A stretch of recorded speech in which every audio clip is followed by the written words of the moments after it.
आणि म्हणून आपल्या सगळ्यांच्या आशीर्वादाने या ठिकाणी मुख्यमंत्र्यांच्या मार्गदर्शनाखाली आपलं हे सरकार आम्ही टीम म्हणून काम करतोय। आता आमच्या 2 बहिणी इथं आल्या, त्यांनी राखी बांधली, त्यांच्या शेतकरी महिला या अभियानाला देखील मान्यता दिली, त्यांचा अधिकार त्यांना दिला। मुख्यमंत्री माझी लाडकी बहीण योजना देखील आपल्या सरकारने केली। कोणी किती आटापिटा केला तरी लाडकी बहीण योजना कधी बंद होणार नाही। प्रधानमंत्री मोदीजीने शेतकरी सन्मान योजना सुरू केली। आपल्या महायुती सरकारने देखील नव शेतकरी सन्मान योजना सुरू केली।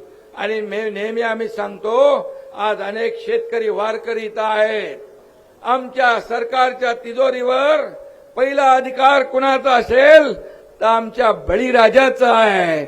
आणि म्हणून बळीराजाचं काल आपण दुसरा हप्ता, मुख्यमंत्री महोदय, आमचा दुसरा हप्ता देखील शेतकऱ्यांच्या खात्यामध्ये जमा झाला। 6 लाख शेतकऱ्यांना 5,000 कोटी रुपये। आणि म्हणून